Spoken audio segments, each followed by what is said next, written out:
All right. Hey, we are talking about how to make your church better. Okay. At the first impression business.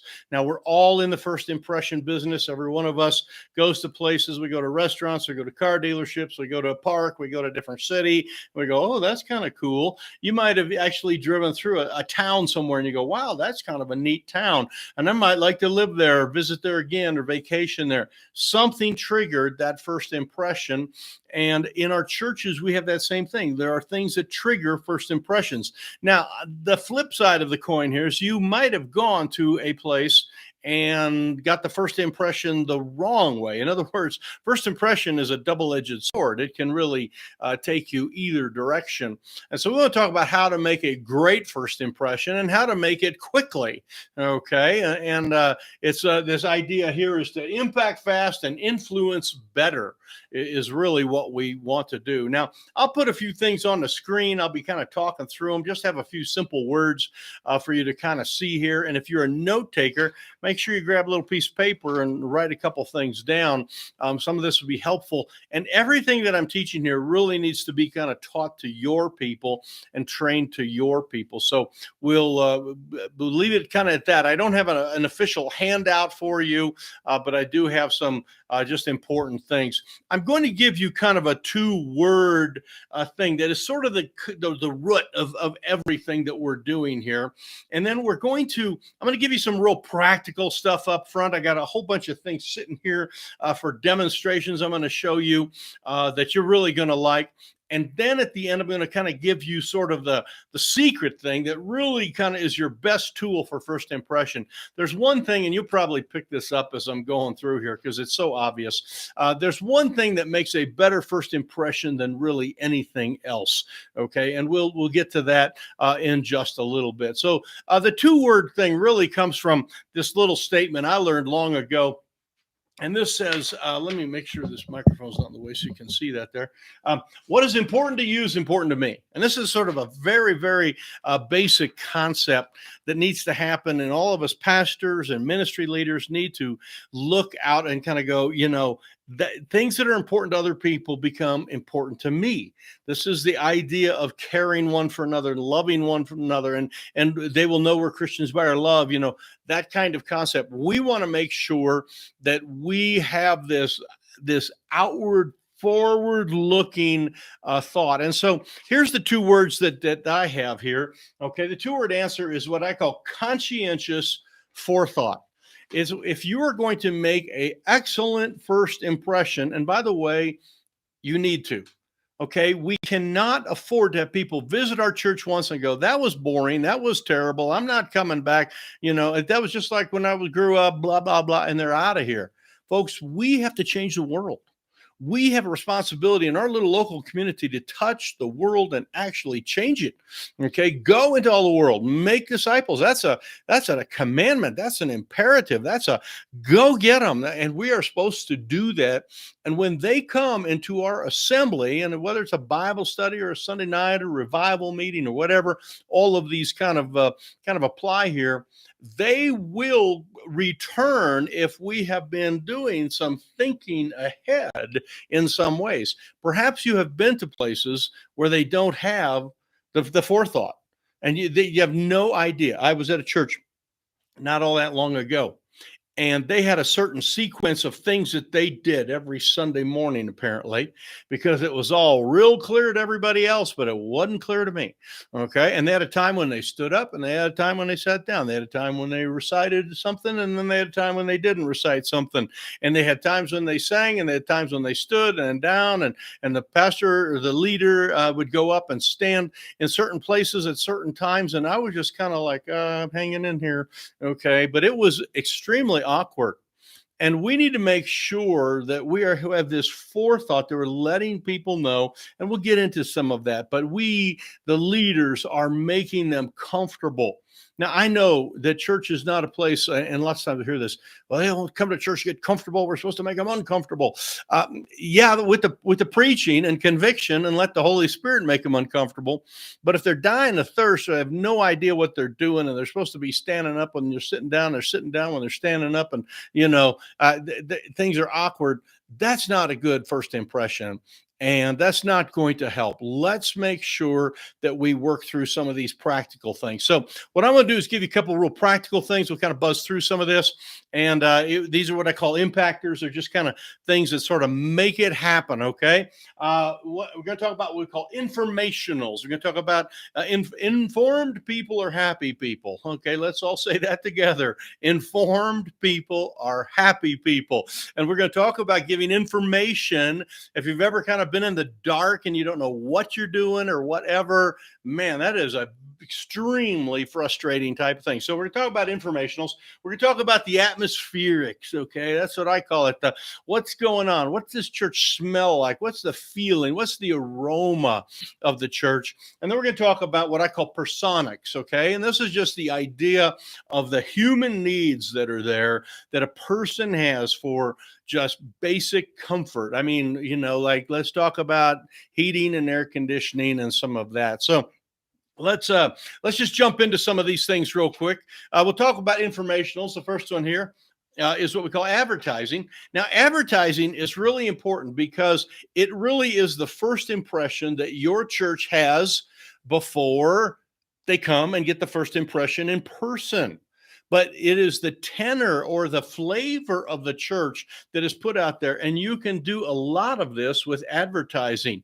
Okay. We're making sure that, and advertising would be like when they drive by your building, it looks clean. When they drive by, your bushes are trimmed, your grass is cut, your signage is clear. All of those kind of things would be there. We also have a way of making a first impression now, and almost everybody will come to your church online before they come to your church in person.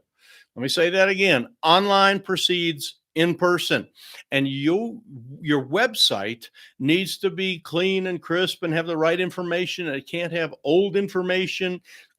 We recommend, and we actually do digital assessments for churches and help them out. That's a whole nother thing. If you're interested in that, give me a holler. It's a product that we do. We sit down and go through your Google and your Facebook and your website and your email strategy, the whole works. It's a consulting type product that we have. But people coming to your church, they're going to visit online, and the website will be that first impression. And I was just with a church not too long ago, did some training, and their website, the home picture of it showed like their auditorium and kind of the stage, which is, it's an okay picture. We really think that your website, the main picture above the fold, they call it, it needs to be a photograph of your church as seen from the road. So if you're trying to reach new people, when they drive up, they go, oh, that's it. They recognize it. But this one had the church pulpit there, which the idea of promoting the preaching and teaching, that's a good idea. There's nothing wrong with that. Okay. But there was also clutter all over the stage. And it was just and I'm sure that clutter was important to somebody. Okay. And I'm sure the singing people had stacks of music there and folding chairs against the wall or whatever. But it was not a good first impression. And people that visited the church would see that first. And that would be the wrong kind of this, what we call advertising. They're going to see it, your website advertised, your Facebook page advertised, and any type of promotion that you send out through email where you're pushing things out. That's all advertising, and you need to think about all that for your first impression. Now, the second one here is just plain old signage. Okay, and this is where people can find your church. They can get to it, that kind of signage. And then also, once they're in your building, they can find their way around the building if there is a need for them to go to different places. A lot of smaller churches, storefront, you're right there. Everything's right there. Not hard. But a bigger church or bigger building, sometimes, it's like the kids program is down the hall and around a corner and back over that way. And there should be some signs that say that. There's signs definitely for the bathrooms. Definitely, the emergency exits and all that kind of legal stuff you should have. But your signage should also be good on the outside. Many of our churches today put up some type of portable signage outside. We recommend that. We have a sign that sits, we set up every Saturday morning or Friday night, kind of late. We put it down there in a very important corner in our church or our community. And it says Sinclair Baptist 5 miles ahead. And a lot of people now call us the 5 Mile Church, okay? Because they see that sign up there. And we've had that sign there for years since we started. We put that sign up, and people know where we're at. And then once they get off at Sinclair, there's another sign that says Sinclair straight ahead. And then once you get a little bit closer to the church, you can see the actual signage right there. And all of those signs, we put orange cones next to them. So people see the cone, and then they see the cone, and then they see the cone, and then they see the church. Okay, so it really helps them. I was visiting a church in Denver once. I was actually had to drive down there, very unusual. Had to drive down there for a Sunday afternoon funeral at like 1 o'clock. It was like, what a weird time for a funeral. So I had to be down in the area. I thought, well, I'm going to go by a couple of these churches I heard about. And I went and I saw the sign for it. They had a sign on a corner that says such and such church that way. And I turned, and it was in those big old suburbs where the streets go all over the place. I never found it. I mean, I just kept driving. It's just like it wasn't there. I saw another sign that said church over yonder, another sign, another sign, another sign. I went to that one. Went into it was in a high school, kind of a startup church of some sort. And I found that one, but I never could find the one because the signage was poor, and that is a bad first impression. Okay, when they can't find you for sure. So making sure your internal and external signage is good is very important. Also, displayers. Okay. Displayers is an interesting word. I kind of made it up. It's just things that are out there that you are using for displaying stuff within your church. And there's so many things you can do. And I grabbed a couple examples here. There are some things that you can have in your church that are like the little things that we have I got one here. Trying to knock everything over. This is like a little plastic thing at a restaurant. Okay, you see. And you can have a little thing in here, and then you can have a little sign that says, come to our kids program. And here is the little brochure that just kind of sits there. You kind of see how that is sideways. Okay. So that's a displayer. You can pick up some of these things pretty inexpensive. Here's another one. I have full size one that you put special events on. One of my favorite ones is these things like this. You go to Walmart and you pick these things up. I found this one in our church here, and I'm not sure where it actually came from. It hasn't been used yet, but I was looking around because like, oh, I know we do this all the time. I want to show you. So like here is one from this is just like a $9 thing from Walmart. And what it is we had a baby dedication. So here's a family, here's family, grandparents, some verses and stuff that we had on the kids. And this was done. So then we took these pictures and then we put it on like a tripod. And then after the next couple of weeks, it said baby dedication and who all was there. We left those things up and people saw these relevant things. The thing with displayers that you want to make sure you have is make sure that you put things in there that are new, that are relevant, that are ready to go, because your church doesn't want to be viewed as boring. Your first impression needs to be that you are relevant. Let me give you another example on the relevancy. I was down in Arizona. My wife and I were coming through way up north, Flagstaff. We're going through Flagstaff, and we're kind of getting out in the suburbs of Flagstaff and getting ready to head out into towards Wyoming, that direction. And we get out there, and there's a sign that said garage sale. Okay, well, even though we're on the road, we are still faithful garage sale people. And it was just like a piece of cardboard up there that said garage sale. And, we turned and went to another and garage sale, garage sale, garage sale. We found it. Now, the garage sale sign was made on a piece of, you probably seen just, a piece of cardboard. And it was taped with duct tape on a signpost. But even though it wasn't a good sign, it carried relevance with it. Okay. Sometimes relevance is far more important than excellence. In fact, in our day and age, if you are relevant, okay, that is more important than being perfectly excellent. I'll give you the example that you all know. It's called YouTube. Okay. You can go on YouTube and you can see pictures. They're the lousiest photographs you ever saw, but it's somebody's cat or it's someone falling in a hole or someone trying to skateboard. It's the silliest stuff. And some of it's like policemen stopping people, and it's all relevant, and it's done with a shaky old camera and all that. But because it's relevant, it touches people and they are moved to do whatever they are do. If it's cat pictures, I'm not sure what you're motivated to do with a cat picture, but there are some pretty funny ones, I got to say. So relevance is more important. So making sure that you are doing things that are relevant. And so your displayers that you set up, they can be like brochures. Like, for example, this is our kids program brochure. It's several years old. We use it all the time. It's sort of made in a brochure format, so that you can see where to go in the building and some of that. It's just real simple, but it's got some great. But we keep it out there where people can find it. And when people show up with children, we hand it to them, or they find it in one of these little racks because it's relevant. They find it. But you can have things that just say Bible study tonight, 6:00, and put it in one of those little things, and that will let people. There's an impression there. They go, wow. First impression. Okay. There's a Bible study at 6 tonight.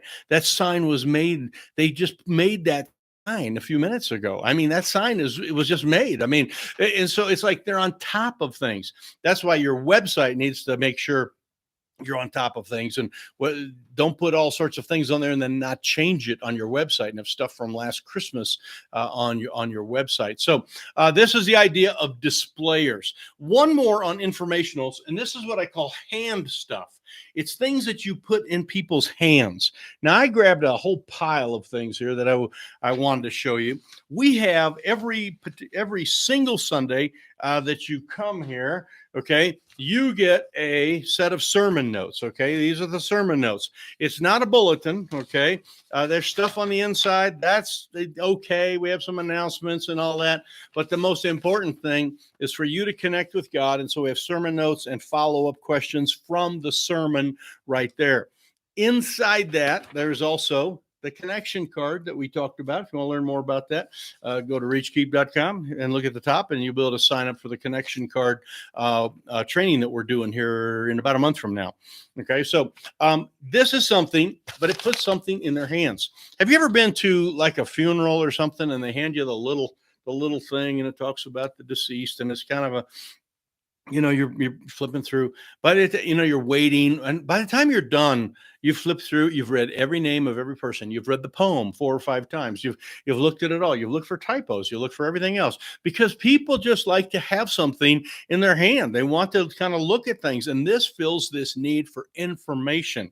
Now, there are many other informational things that you can do, and these are things that you can hand out to people, not necessarily during the service, but they can be after the service, because the first impression lasts well after the service. So we have like a little card here. This one just says, come and see. This is like an invitation to come to our church, and it's got the information on the back. So lots of times after church, when people leave, we have what we call de-greeters. Okay, we have greeters that greet them coming in. We have de-greeters as they go out. And we try to hand people something as much as possible every week, try to put something in their hand, and that will help. So that's just a simple thing here. If you don't have a card like that says come and see, you can just grab your business card. This is the pastor's business card from our church. And you can just say, hey, I want to when you leave today, I want everybody to get a card, because I want you to know my phone number and address, because informed people are happy people. And you just give a card. And then you say, and by the way, if you know somebody that needs some counseling or some help, give them my card. Okay. So what you're doing is you're doing something that is relevant.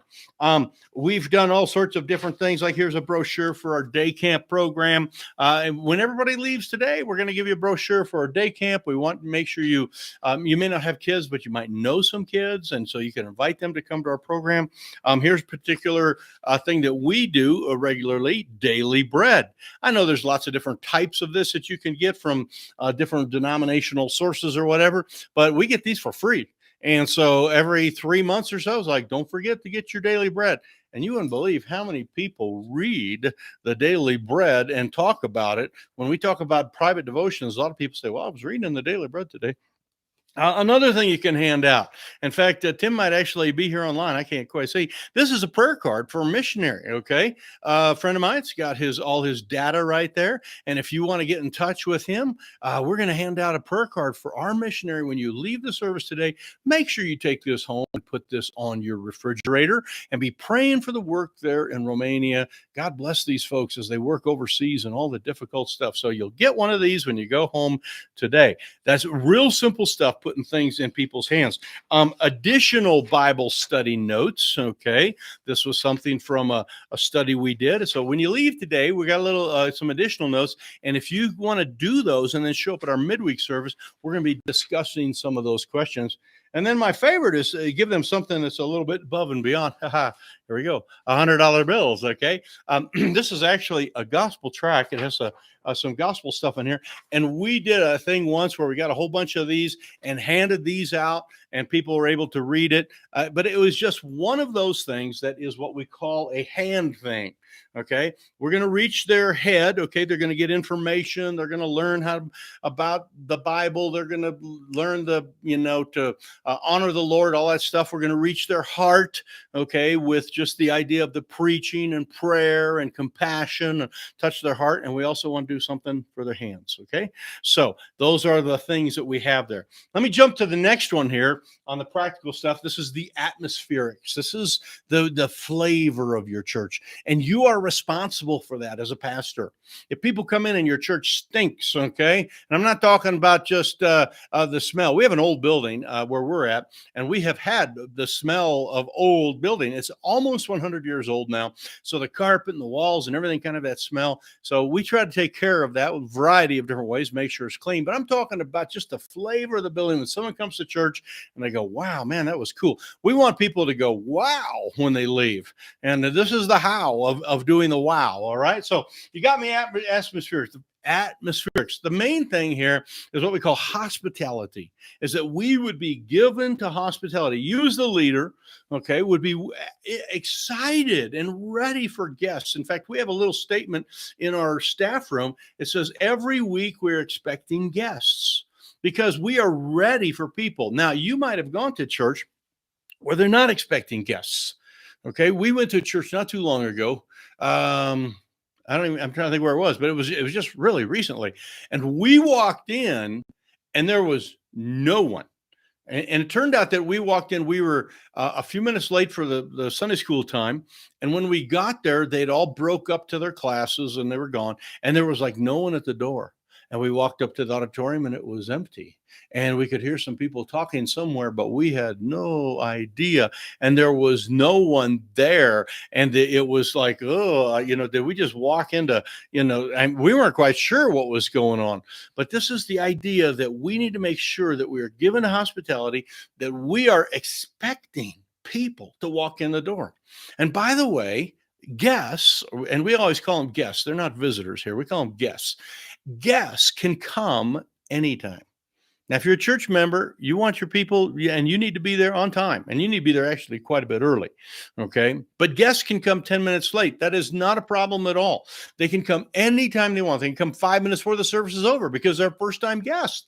That's great. I'm glad they made it for 5 minutes. They can come anytime, and we need to be expecting guests. And so we need to have this idea of hospitality and be ready. Now, we have two sets of people. I'll put them both up here. We have greeters and hosts. And this is an important concept, is to make sure that you have somebody that is greeting people. And first impressions are so important because someone's opening the door and they're smiling and welcome to church. Good to have you here. And that's really all they say, just, hey, good to have you here. Welcome. Good to see you. That type of thing. They open the door. I had a man that he came to our church for quite a while. He moved away. We were talking to him once. He was in another state, and we were just talking about church. He said, what sold us on your church? I said, oh, what's that? And he said, we had got out of our car, and we have two young middle school age girls, and we were walking down the sidewalk, and we looked down, and we saw people opening the door. And we thought, wow, that's kind of neat. And as we got closer, we noticed that they were teenagers opening the doors. And we saw teenagers being polite and having good manners. And we thought, this is a place that we want to go to because we want our children to see good manners and have good role models. And so they made a decision before they even got in the building. Their first impression was walking down a sidewalk. Hadn't even gotten in the building. He told me, we knew right there, this is our church, because you had teenagers, young men, opening the doors and being kind and polite. And that's the idea of having a greeter. The hospitality people also has what we call hosts. And a host is somebody who is more given to the discussion and how are you doing? Good to see you. I've never met you before. You from the area, just kind of they have the conversation. You can't have a lot of conversation when people are coming in the door, or you can end up clogging things up. So you need to make sure that you have some host people and they are assigned to do that. Now, many times, this is kind of what we call the friendly people here. They're hosts and they're ready to talk and all that. We need to make sure that we are not just, what often happens is just saying, all right, everybody make sure you're friendly. Everybody greet everybody during the handshaking time. Everybody be really nice. And it's, if you don't have assigned people, that can happen. But you need to have assigned people that go and shake hands with people, because otherwise everyone thinks everyone else is going to do it. And I have been in churches, and you have been in churches also, where you walked in and nobody really came up to you. And so what we do is we have people assigned to be greeters, and we have people assigned to be hosts, and they have a specific duty and where they do it. The greeters are closer to the front door. The hosts are a little bit further in when we do handshaking time. And then after the service, the hosts are assigned to make sure that they talk to people. Now, if your church has some type of leadership, you have instant people that can do that. You have deacons or elders or whatever they call them at your church, and their wives. Just put them to work and just say, here's what I want you to do. I want you to watch for new visitors on this side of the church. And I want you guys to watch for visitors on this side of the church. And if someone new comes in, make sure that you talk to those people. Now, some of you are going, oh man, I don't have visitors but once in a blue moon.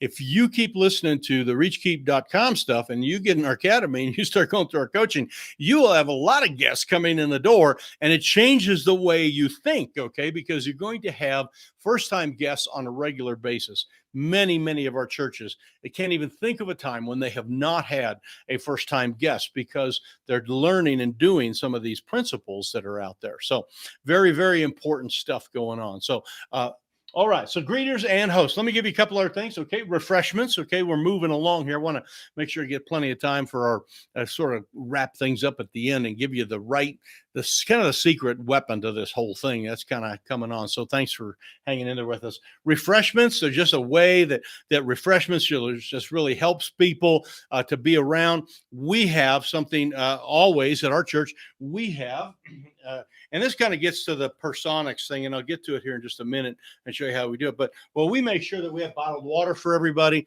that they can do it. We just buy those little ones, pretty simple. I'll show you how we display them in just a minute. But make sure you have some type of something for the creature comforts there. We'll get to that. With the little kids, our refreshments, we have the little applesauce things. We have the little juice things for them, and they don't cost, they pay. Okay. Or let's see. They don't cost us anything. They pay. That's right. What I want to say. When you serve with an open hand and you give away, folks, you're going to attract people that have the open hand, that they are going to, and one person's going to throw a few bucks in the offering plate, and boom, all your water bottles are paid for the next year. It just happens that way. Be generous. Don't be stingy on these kind of things. So have some nice refreshments. Funny story. When we first started, I was the donut buyer, I go buy the donuts, and we're a small church. A couple boxes, we could get it done. Now we have boxes and boxes of donuts. But I was over there buying donuts once on a Sunday morning, and there was a lady in front of me, and she was kind of picking some out, and she was kind of dressed. I said, "Oh, you doing donuts for church?" She goes, "Yes." She says, we get them here, and then we cut them in half, and everybody gets a little half a donut, and it was kind of like, the idea that everybody only got a half really struck me. It's like, I want everybody to have 5 donuts. Okay. We've got a big church. Yeah. Big in the wrong way. But I want there to be an abundance. You want there to be leftover donuts. If there's one donut left, or there's one granola bar left, or there's one cinnamon roll left, you know what? 5 people will walk by it and not take it. I don't like taking the last one. I feel like I'm taken away from someone else. And so what do you got? 5 people that didn't get refreshments. You want to make sure you have an abundance. You want to make sure you overflow. Make sure you serve again with the open hand, and you give plenty. You give plenty, and God will open his hand and give you plenty as well. So refreshments. And then the last one we have on atmospherics is the idea of music and decoration. And this is where you would have good music kind of playing in the background, whether it's a piano player or we just use some canned music. We play a lot of patriotic music. We play a lot of sort of the Western theme type of music that's out there. That beef, it's what's for dinner, and some of the those kind of things. We have a lot of that because it helps people be comfortable, and they come in and and then we play the music that we want them to kind of listen to. We also have a lot of really godly music that we like to play. I'll leave that up to your particular standards, but but the idea that you thought about it ahead of time and that you had some nice decorations that are thematic, that are not just been up there for the last year. Don't decorate once a year and leave it up there the whole time. We try to decorate for our sermon series, and people, that makes the impression, they see what's going on. In fact, at our church right now, we have a decoration that's not even a decoration. We have a big shelf up in the front of the church, and people are filling it up with food for preachers, and it's getting filled up with cans and breakfast foods and all food drive, and we're helping some people out, and we there. So people are like, oh, but again, it's not. People got lilies and ferns and all that stuff. I'd rather have breakfast cereal.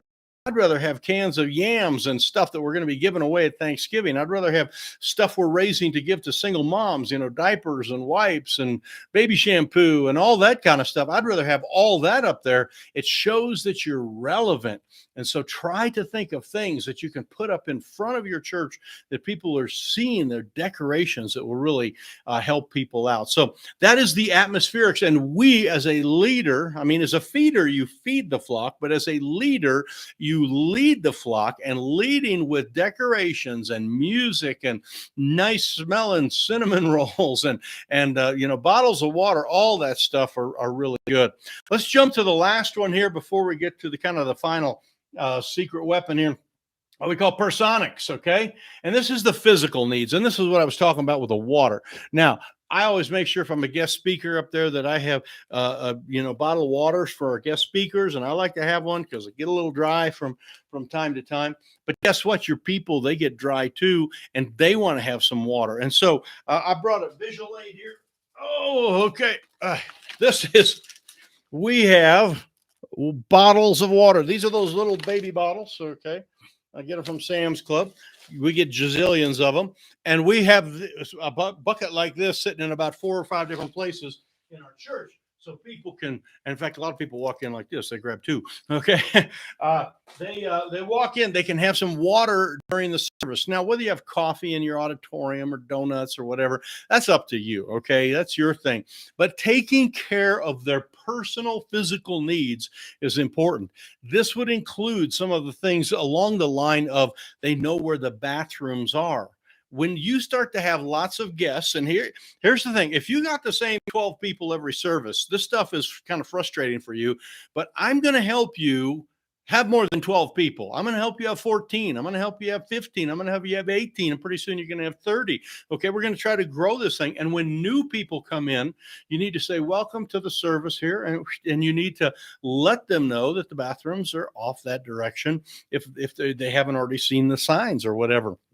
You want to make sure you're thinking of their physical needs and make sure that you have air conditioning or heat on or whatever it happens to be, but you're taking care. If you don't have like some nice chairs or padded chairs or whatever, work on that. I remember we had some chairs donated to us, and the first batch of chairs donated to us were from a funeral home, and they were like bright yellow fabric, and they stained terrible. They looked nasty, but hey, it's what we had. We were a church plant, and I found out that some of the older people didn't like them because they didn't have the arm things to push down and to sit up. So we went to a Sam's Club in Denver and bought about a dozen of the chairs that had the little arms, and so we have those kind of strategically spread out amongst our chairs so the senior people can stand up easier. And I am beginning to understand why those chairs and armrests are so important. Okay. Yes, I like them. And I would sit in one with arms rather than one that didn't have arms. So making sure that you're taking care and thinking of the physical needs. I was at a church once where right behind the pulpit, there was extremely bright light because they had kind of a window that went out to the baptistry. And I don't think the pastor understood it at first. I've been back since, and they now have put some like opaque glass in there. But while you were listening and watching the preacher, you were being blinded. I mean, it was just really, really terrible. And so they took care of that. But I want you to think about the personal physical needs of the people that are there. And that's all first impression stuff. It's the tiniest little thing, but it does make a deal. Another one here is make sure your children in nursery areas are well marked and people know when they can take kids. You can announce we're going to take children to the ministry or to the nursery at this time, or children's junior church starts here. But make sure you announce those things. I've been to some churches where if you were a guest, you wouldn't have any idea what was going on. And all of a sudden, the kids got up and took off during the third hymn or whatever. And it was like, where are they all going? Another thing about your children's ministry is to make sure that you are staying in contact with the parents. And if people are visiting the first time in your children's ministry, you want to make sure that you get really good information on them.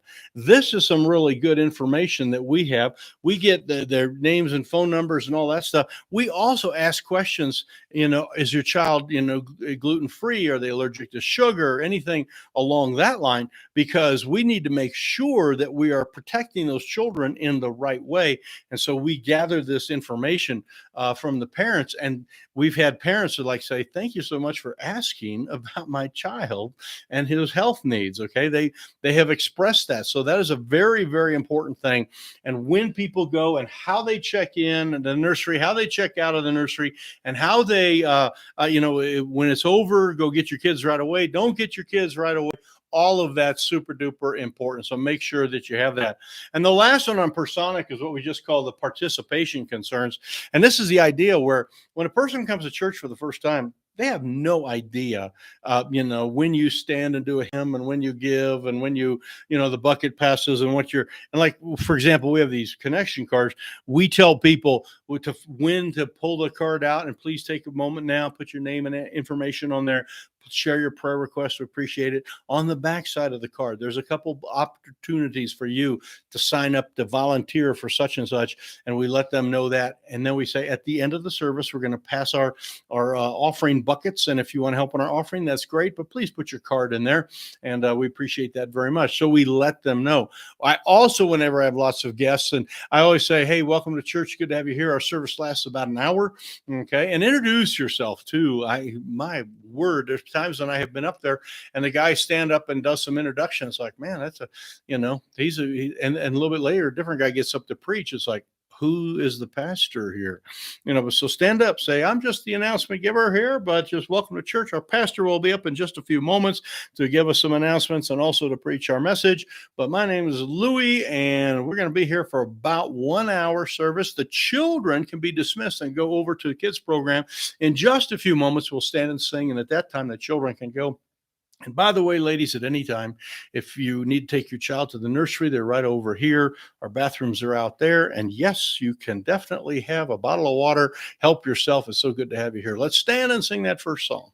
So you just kind of really inform them, because informed people are happy people. And you want to make sure on this participation thing that people really understand what they're supposed to do.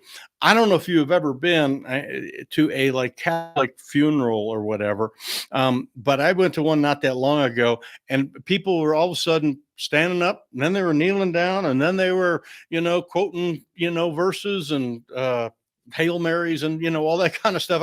I didn't even know. I mean, they all knew what they were doing, but I didn't know what I was doing. It was uncomfortable. Okay. And we don't want people to be uncomfortable. comfortable in our services, we want to make sure that we're helping them to be comfort. So, all right. Hey, let me jump to the review here. Information, atmospherics, personics, all of those super important. I want to give you, though, the kind of the main thing that really is the kind of the secret weapon of what I call the greatest impactor. And you're going to find this, and you find this sprinkled through all of these things that we just talked about. But the greatest first impression, okay, that you're going to leave is in this particular category. It is you, okay? You are the greatest first impression. You as the ministry leader. Now, it may not be just you, but other people. In other words, your human assets, the humans that are there are making a difference more than anything else. I can have really clean bathrooms. Okay. I can have really dirty bathrooms. I can have really this, really that. I can have all sorts of different things. But if the person that is there who is in charge has the conscientious forethought and they are loving on that person and they're talking to them and communicating with them, you can overcome all sorts of things. Now, I want you to fix your information. I want you to get some displayers up. I want you to have nice refreshments. I want all that. But I want you, first of all, to be the leader that God wants you to be and to be the personable, reaching out kind of person. And then you say, "Oh, Pastor Mike, I'm not an extrovert and I'm not a go-getter." Well, this is the time to kind of stretch out of some of that and be what you need to be. People need to be greeted well. They need to have someone take an interest in them. They need somebody to do that. And you might have to step out of yourself for just those few hours, okay, and be friendly and ask them questions and get that. After a while, I think you'll get the hang of it. We've all done things that we're not really that good at.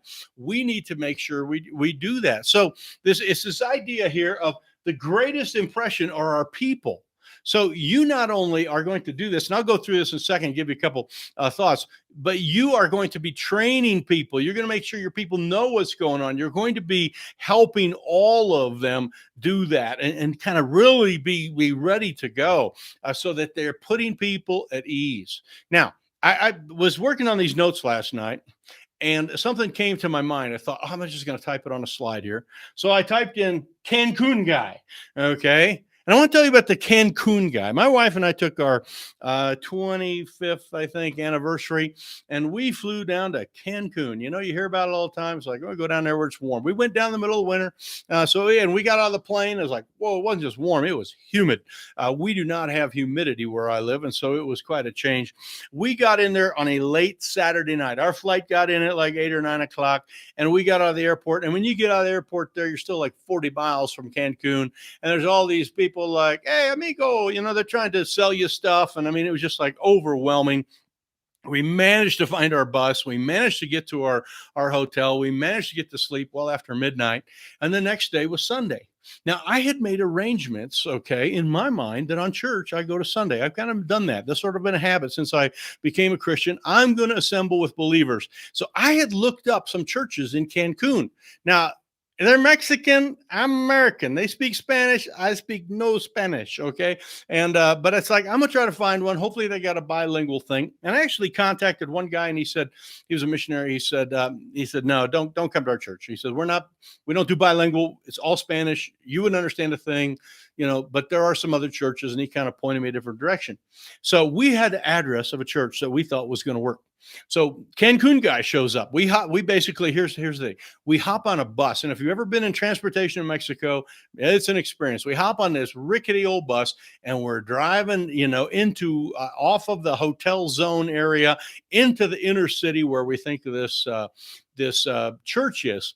And we're looking at our map, and we're kind of pointing at it. And a guy from our hotel that was kind of part of the system there, he looked at us, and he spoke English, and he said, "Are you guys trying to go down there?" I said, "Yes, we're trying to find a church." He says, "I'm not sure if you want to go down there. I'm not sure if there's a church there." I said, "Well, what do you, can you help us?" And he said, "Well, yeah, I know where these streets are and all that." And he flagged down the bus driver. He said, "Hey, drop us off at 6th Street or whatever," rattled off something in Spanish.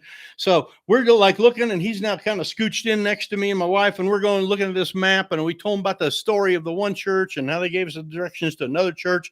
And he says, "Well, we can try to find it." So a few minutes later, because this guy was friendly and kind and kind of nice, it's like I'm in Mexico. I haven't even been there, 15 hours. And now me and my wife are hopping off the bus with a guy that we have no idea who he is. And he's flagging down a cab. And we hop in this cab with him and we take off into inner city Cancun. And as we got closer to the inner city, it was inner city. I mean, it was a little bit rougher than what we're used to out here in Wyoming. It was a little bit different. And he talked to the guy and he said, the cab driver doesn't think there's a church down there either, but we'll go down and look. So we go down there into this kind of really slummy area and all these warehouses and spray paint all over, and people just kind of looking at these two, white gringos there in a car with a nut in the cab. And we go to the address. It's like, there's no church there. And it's like, now what have we got ourselves into? But this guy was so friendly. He said, listen, I'm, I was raised in San Diego. I just work down here. He says, I can help you out. He says, why don't I take you over to my church? And so he takes us over to the other side of Cancun. We go all the way across. He drops us off at a church. And he says, I've got to get home, get some sleep. I've been on all night. He says, I come to the evening service, but this is my church and you can meet him, the pastor and all that stuff. And he introduced us to a couple people and then he left. And now we're way on the far side of Cancun.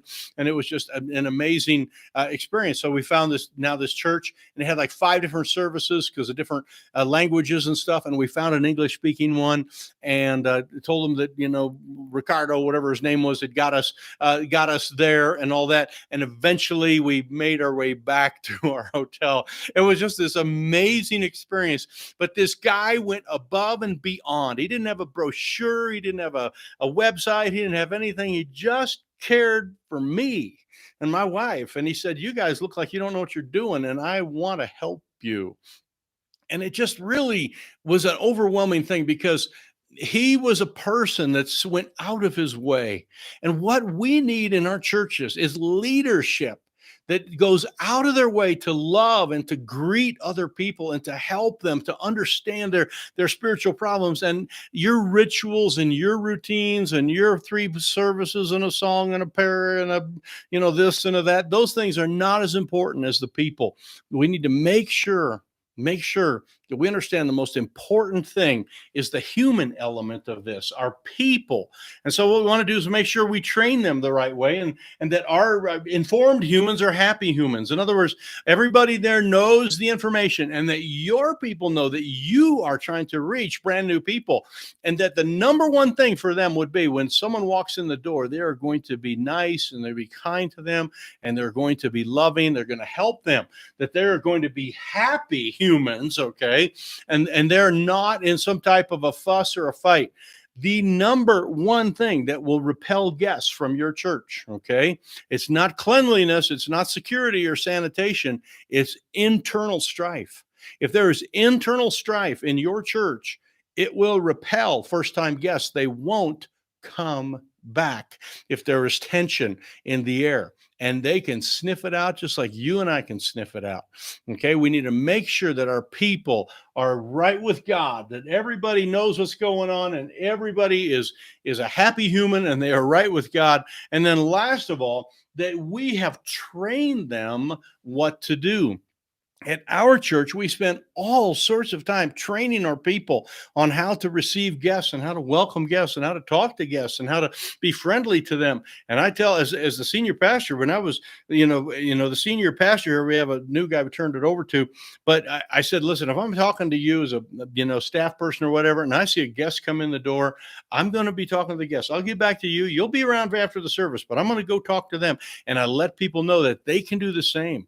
That new people need a hello, how are you, and welcome, and a handshake and love on them. And I'm not talking about overdoing it, but just really being thorough and talking to people and getting to know them and finding out what their needs are. Can I help you? And one of the greatest things that I have learned to do is help the moms when they come in with little babies to carry that thing. Those moms, their arms are so tired from toting that baby around. And I run out there and I talk to the moms and I say, can I carry carry your baby? Oh, certainly. And I carry that car seat for them and help them out. You need to be the person. You need to be the leader. You need to be the greeter that is there and not to be absent at the time, the most important time of the service when people are making their first impressions. You need to not be absent. You need to be there. I have a church, several churches I work with that have a really good habit, but it's really the timing of it is bad. And here's what they do. About 10 minutes before the service starts, the pastor goes around and he meets with his key staff, or he, talks to the men there. He says, hey, we're going to have some prayer. And all the men go into the office and pray. And I remember the first time I did this at one particular church, it's like there's 7 or 8 and 9 guys out there praying, in the office, and they're praying for the pastor to preach. It's like, and that's a wonderful thing. But guys, do not do that 5 minutes before your service. Do that 50 minutes before your service, not 5 minutes, because when guests walk in the door, they see what? All women, all kids, no men. There are no men in some of these churches. None. Okay, in the 10 minutes when most guests are showing up. That is a terrible first impression. You can do that prayer time earlier. You can come up with a different time to do that. I work with some churches where the staff all meets in the back, and then they kind of come out like the and I understand why this is done, okay? But I want you to think about this. If you're a bigger church and you have a choir and they're going to come out and they're going to sing or whatever, your choir people are some of your most dedicated people. They need to be there and to be talking to people. More important is than your professionalism of your choir people all standing up and marching in just perfect little straight rows. More important than your choir, the professionalism is to be relevant and to be talking to people. And some of your very best people are sometimes tied up into the fine arts and the choir and praying with the pastor in his office, and then they all march out and kind of start the service. And you're missing the greatest first impression time there is, and they are missing you, because you are the greatest asset. Okay, you are the one that when they connect with you, when you spend time ahead of time with them and the pastor talking to them and getting to know them and some of that, later on, you're going to preach the word and you're going to probably offend them. I mean, some of the things of the gospel are pretty stout. I mean, when you talk about some of the sin and all that, they might push back on some of that. But if you have been loving and kind and you have been the right kind of first impression, you will make an absolute difference in their life, okay? Because somebody will put up with a lot if they know that they are loved, okay? So make sure that you understand that you are that greatest asset. You only have one chance to make a first impression. Learned that long ago, and you and I need to make sure that we are making that first impression the right way. Now, we are just absolutely out of time. As always, these things really go quickly, but I want to thank you for being here. If you're interested in that training that I talked about, we have this, what we call Back to Church Coaching Crash Course. This is a personal trainer type of thing. This is me and you at your church helping you do things. I don't necessarily go to every church. I get to a lot of them, but we actually do stuff on Zoom and talk and help you through your particular things. The address for that is just reachkeep.com, our regular website, and then the word crash, okay, which stands for crash course, not where your church is going. But our churches could crash, okay, if we don't take care of them. So that's the Back to Church Crash Course. And then next month, on the 21st here, we will be doing our connection card workshop. If you're watching this recorded, the times will probably be different, but we would love to have you sign up, and you can just go to reachkeep.com for that. So back to the crash course thing. If you're interested in personal training, and again, this is some people don't want just a little monthly this or monthly that. They want just some real in-depth stuff, and we're here to help you do that. So that's what we're all about. I want to say thanks for being here with us. This format that we have doesn't really allow for a good set of Q&A. It's a little bit different kind of a format that we have. Let me quickly scroll through a couple things and see if we have any kind of questions. I can't even get the thing to scroll, so the answer is no. But if you have any questions or you'd love to contact me, you can go to reachkeep.com. All our information, the contact information is there. So appreciate you very much being with us here. So thank you so much. For those of you that have hung on here to the end, God bless you. Go to reachkeep.com, find some of that stuff. If you're interested in personal coaching, we can help. And then, of course, the thing we just talked about, next month, we'll be doing this. For our Academy students, we will be sending out Zoom links to you coming up here in about a week or so. And we'll meet on the 7th of October and be going through all of your questions and things. And we'll all be on the screen and can talk to each other and do some of that. And at any time, if you're one of our Academy students, you've got my contact information. Let's get in touch. We'll talk about the particular things that you and I have talked about. Had a great conversation with a bivocational pastor over in North Carolina the other day, and it's just great to have him on board and helping him out. We've got, like I mentioned, the guy in Newfoundland. We got California. We got Oklahoma. We got around the world here, Romania, and all sorts of Illinois and Wisconsin's and the Midwest. There's a lot of Midwest. By the way, on a trip to the Midwest here pretty soon. I'll be headed out. So, but thank you for being with us. God bless you. And I'll let you go. Again, if this is helpful for you, you go to reachkeep.com. You can find all our resources there. But we are out of time. I can even hear my little beeper going off on my fancy clock. So God bless you, and we'll see you next time. Take care.